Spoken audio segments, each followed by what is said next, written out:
పొత్తు ధర్మం పాటించలేదని పవన్ కళ్యాణ్ నిన్న డైరెక్ట్గా చంద్రబాబు అనేసారు. అన్నారు. అవును. సో ఈ పొత్తు ధర్మం పాటించింది తప్పింది ఎవరు, పొత్తు ధర్మం పాటిస్తుంది ఎవరు? పొత్తు ధర్మం భాగమైతే ఒకవేళ బీజేపీతో ఎన్డీఏతో సహచర్యం చేస్తూ ఈరోజు టీడీపీతో అఫీషియల్గా కూటమి పెట్టుకొని బయలుదేరింది పవన్ కళ్యాణ్.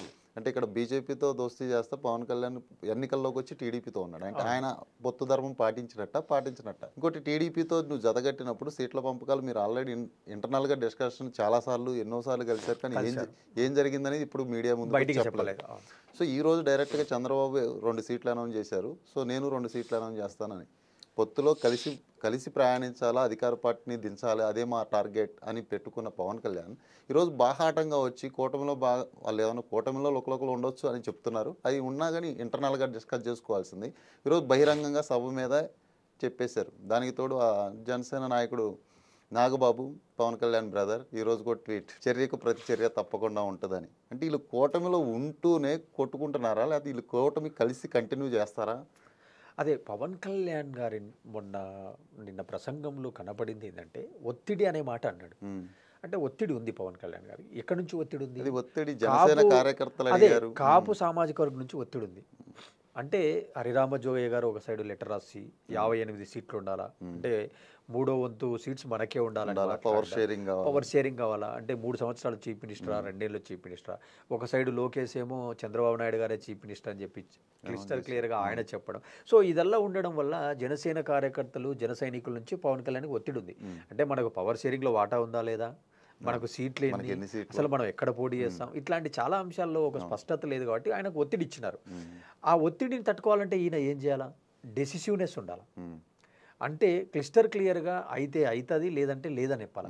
ఇప్పుడు చంద్రబాబు నాయుడు గారిని మనం సుదీర్ఘంగా అబ్జర్వ్ చేస్తే ఆయన లాస్ట్ వరకు నాంచుతాడు, లాస్ట్ వరకు డిసైడ్ చేయడు ఆయన స్ట్రాటజీ అది. ఎందుకంటే ఇక్కడ వాళ్ళు ఆల్రెడీ అభ్యర్థులను ప్రకటిస్తే ఇక్కడ ఉన్నట్టు సచ్చినట్టు అక్కడ పోలేడు. ఎందుకంటే ఆల్రెడీ అక్కడ ప్రకటించినాడు కాబట్టి వానికి స్పేస్ ఉండదు. కాబట్టి ఏకి ఇచ్చినా, బీకి ఇచ్చినా, సికి ఇచ్చినా, ఏకు ప్రకటిస్తే బీసీ సచ్చినట్టు చేస్తారు, సికి ప్రకటించినా ఏకు బీకి 4 మాటలు చెప్పి అట్లే మనం హోల్డ్ చేసుకోవచ్చు అనే వ్యూహం బాబు గారి వ్యూహం.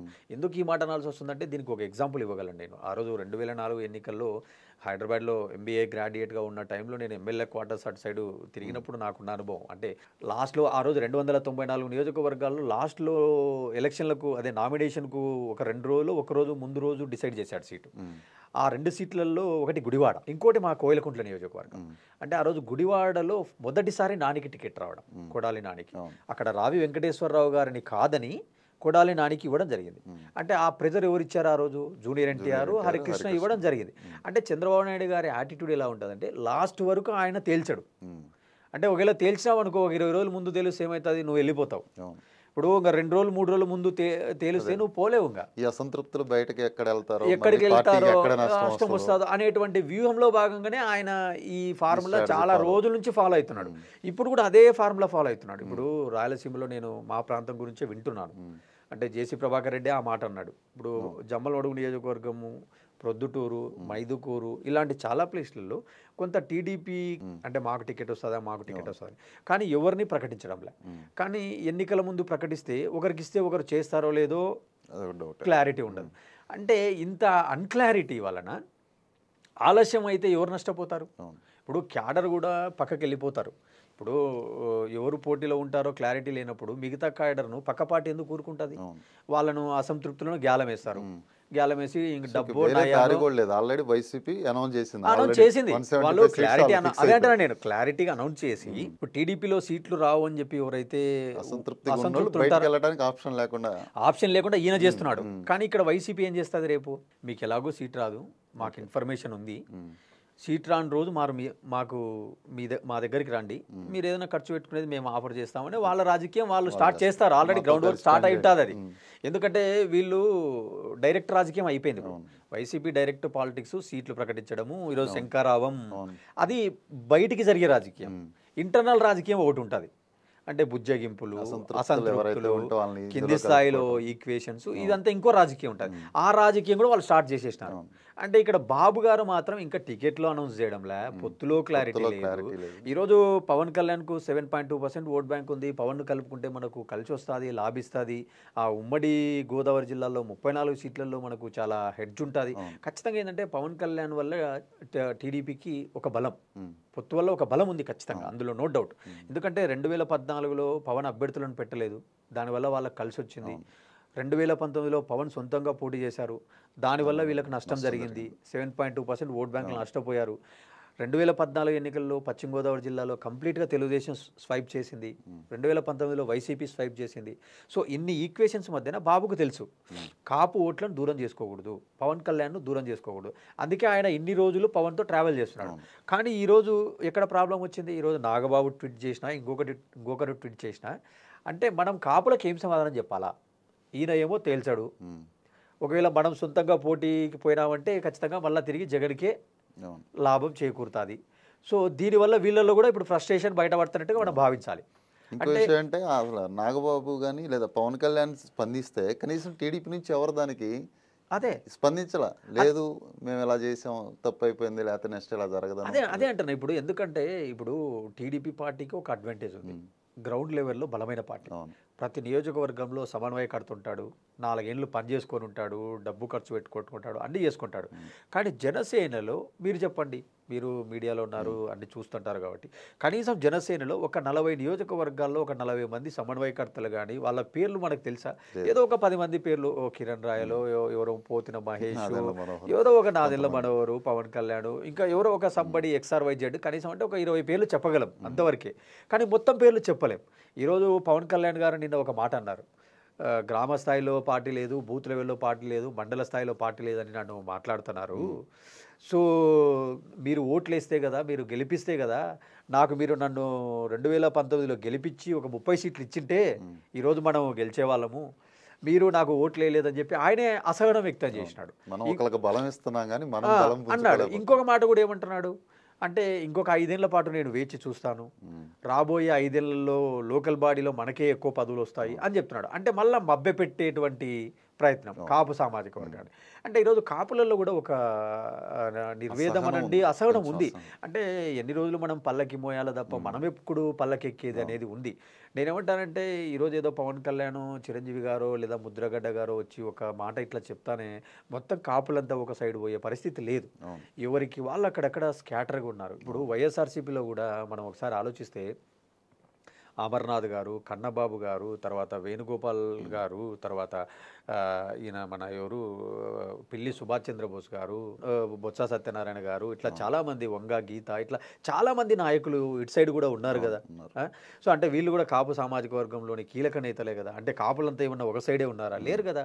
కాబట్టి ఏదో సంక్షేమం చూసుకున్నా కానీ కాపులకి అది ఇప్పుడు అధికార పార్టీ వైసీపీ కూడా ఎంతో కొంత చేసే ఉంటుంది కదా. ఖచ్చితంగా ఇప్పుడు కాపులకు రిజర్వేషన్ అనేది చూసినాము. ఏం చేసినారు? మీరు అసెంబ్లీలో రెజల్యూషన్ పాస్ చేసినారు, ఈ గవర్నమెంట్ పాస్ చేసింది. కానీ అందరికీ తెలియని అంశం ఏంటి? ఇప్పుడు రిజర్వేషన్లు అనేది సెంట్రల్ గవర్నమెంట్ విల్ డిసైడ్. అది రాజ్యాంగ పరిధిలోని అంశం, కేంద్ర ప్రభుత్వంలోని అంశం. మోర్ ఓవర్ మనకు సుప్రీంకోర్టు తీర్పులు ఉన్నాయి, 50% కంటే రిజర్వేషన్ దాటకూడదు.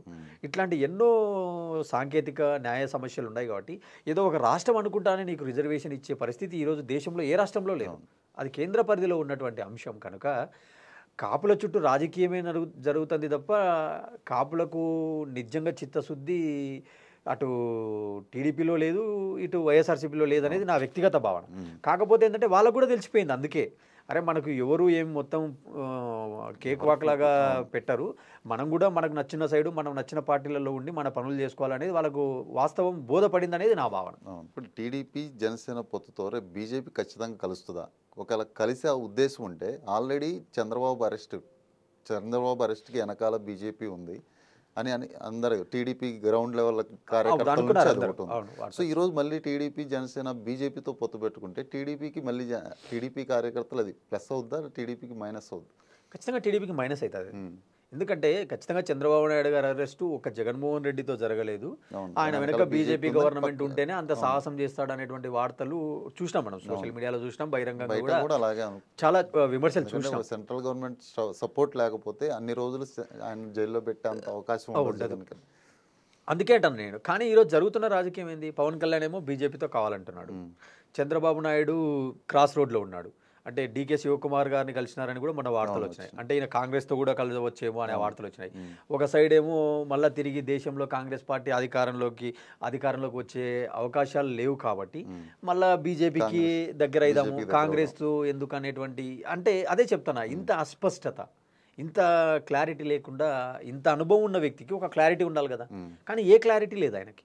అంటే ఏ క్లారిటీ లేకుండా అటు ఇటు తిరుగుతున్నాడు. లాస్ట్లో ఎవరు వస్తే వాళ్ళని అందరినీ కలుపుకుపోదాం అనుకుంటున్నాడు. అలాంటప్పుడు ఏమైపోతుంది? ఇక్కడ అప్పటికి గ్రౌండ్ వర్క్ ప్రిపేర్ అయి ఉంటుంది. పోటీ చేసిన అభ్యర్థి ఒక 2 సార్లు ప్రచారాలు పూర్తి చేసుకొని ఉంటాడు. దీనివల్ల ఎవరు నష్టపోతారు? అల్టిమేట్గా కార్యకర్త, కింది స్థాయి ఎవరైతే పోటీ చేస్తాడో అతను ఏమనుకుంటాడు, నాకు లాస్ట్ మూమెంట్, మీరు కావాలంటే చూడండి, ఎన్నికల ఫలితాలు అయిపోయినాక ఓడిపోయిన వాళ్ళని టచ్ చేస్తే చాలామంది ఒక మాట అంటారు, నాకు టైం సరిపోలే, నాకు సీటు లాస్ట్ మూమెంట్లో నాకు సీట్ అనౌన్స్ చేసినారు, నాకు ఒక 4 నెలలు టైం ఉంటే బాగుండు, ఇలాంటి విన్నాం. అంటే మనం కంపల్సరీ కావాలి కూడా. ఈ రోజు వచ్చి నువ్వు ఇక్కడ పోటీ చేయంటే అక్కడ ఎవరిని ప్రకటించినా గెలిచేంత స్థాయిలో ఉండాలంటే అక్కడ ప్రభుత్వం పైన చాలా వ్యతిరేకత ఉండాలి. ప్రభుత్వం పైన ఒక రేంజ్లో వ్యతిరేకత ఉంటే అక్కడ ఎక్సా జెడ్డా వయ్యా చూడరు, ఓట్లు వేసేస్తారు. కానీ ఇక్కడ ప్రభుత్వంలో కూడా అంత స్థాయిలో వ్యతిరేకత ఎక్కడ కనపడుతుంది? దేశంలో ఎక్కడ లేనంతగా సంక్షేమము, దేశంగా ఎప్పుడూ లేనంత డీబీటీ పథకాల అమలు. సో ఇంత జరిగినప్పుడు అంత యాంటీ ఇన్కంబెన్సీ అక్కడ లేదు కాబట్టి మనం కూడా వ్యూహం చాలా గట్టిగా ఉండాలి. గట్టిగా వ్యూహం ఉండాలంటే ఏం చేయాలా? మనం కూడా అభ్యర్థులను ప్రకటించాలా, పొత్తుల విషయాల్లో క్లారిటీ ఉండాలా, అన్ని విషయాల్లో క్లారిటీ ఉండాలి. కానీ వాళ్ళకి ఇంకా స్పష్టత లేదు, ఇంకా క్లారిటీ లేదు. సో ఖచ్చితంగా అది వాళ్ళకు నష్టం అనేది నా భావన.